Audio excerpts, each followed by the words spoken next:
পানি কমে যাওয়ার সাথে সাথে কুষ্টিয়ার পদ্মা নদীতে দেখা দিয়েছে তীব্র ভাঙন। প্রতিদিনই বিলীন হচ্ছে শত শত বিঘা ফসলি জমি। হুমকির মুখে পড়েছে বসতভিটা, শিক্ষা প্রতিষ্ঠান সহ সরকারি বেসরকারি বিভিন্ন স্থাপনা। তাই আতঙ্ক আর অনিশ্চয়তায় নিজেদের শেষ সম্বলটুকু বাঁচাতে মানববন্ধন সহ বিভিন্ন কর্মসূচি করেও প্রতিকার পাননি নদীপাড়ের মানুষ। শাহিন আলীর তথ্য ও ছবিতে দেখুন প্রতিবেদন। গত এক সপ্তাহ ধরে কুষ্টিয়ার ভেড়ামারা উপজেলার বাহিরচর ইউনিয়নের মুন্সিপাড়া সহ আশেপাশের ৫ কিলোমিটার এলাকায় পদ্মা নদীতে শুরু হয়েছে তীব্র ভাঙন। এরই মধ্যে কৃষি প্রধান এই অঞ্চলের বেশিরভাগ ফসলি জমি বিলীন হয়েছে। এখন হুমকির মুখে বসতভিটা।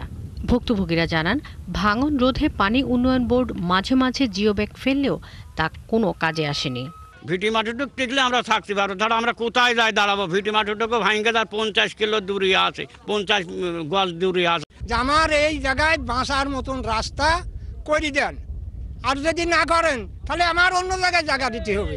আমরা বাড়িতে টিকতে পারছি না, আমার এই ভিটাটুকু তো চলে যাচ্ছে আমাদের, আমরা কি নিয়ে থাকবো। মিস্টার ডিসি সাহেবের কাছে আমাদের একটু আবেদন, একটু জিও ব্যাগ ফেলায় ওই জায়গাটুকু একটু বাঁচাই দেন, নাহলে আমরা তো ভিটাটা ভেঙে গেলে আমরা ছেলেপেলেলি কোথায় যাব।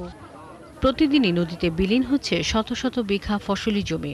হুমকিতে বসতভিটা, শিক্ষা প্রতিষ্ঠান সহ সরকারি বেসরকারি স্থাপনা। এলাকাবাসী বলছেন, দীর্ঘদিন ধরে মানববন্ধন সহ বিভিন্ন কর্মসূচি করেও কোনো কাজ হচ্ছে না। আমরা প্রত্যেক বছরে মানববন্ধন করি আর আমাদের এসে এখানে একটু জিও ব্যাগ মারে, ওখানে একটু জিও ব্যাগ মারে, ওখানে একটু জিও ব্যাগ মারে, আবার সেটা ভাঙে আবার সেখানেই চলে যায়, বুঝছেন।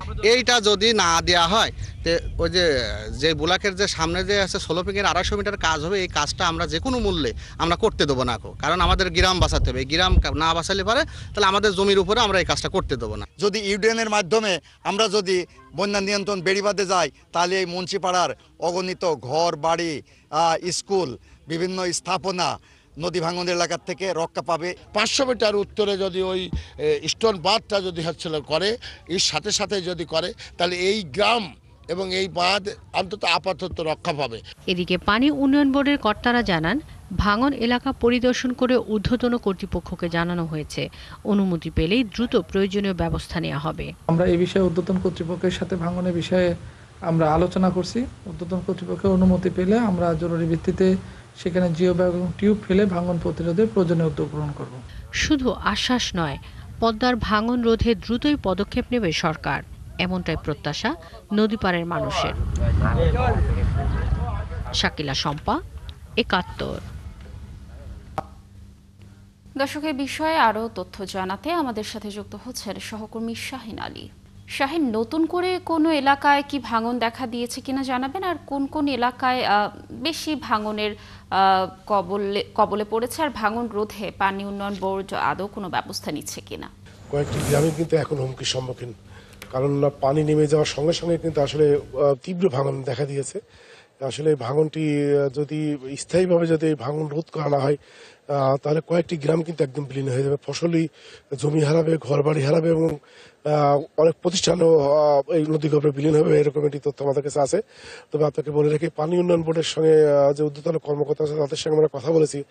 আসলে তারা উপর মহলে যে অফিসার আছে তারা কিন্তু আসলে চেষ্টা করছেন তাদের মাধ্যম দিয়ে আসলে যদি এই নদী ভাঙনে যদি স্থায়িত্ব একটা রোধ প্রকল্প নিয়ে যদি ব্লক সিস্টেম করে আসলে স্থায়ী বাঁধ নির্মাণ করা হয়, তাহলে কিন্তু আসলে এই নদী ভাঙন রোধ হবে এবং তথ্য আমাদেরকে জানাচ্ছেন পানি উন্নয়ন বোর্ডের কর্মকর্তা। তবে এলাকাবাসী আসলে খুশি উঠেছেন, কারণ তারা জিওব্যাগ ফেলে স্থানীয়দের কাছ থেকে আসলে যেভাবে আসলে পানি উন্নয়ন বোর্ড প্রতারণা করছে সেটি তারা আসলে মেনে নিতে পারছেন না।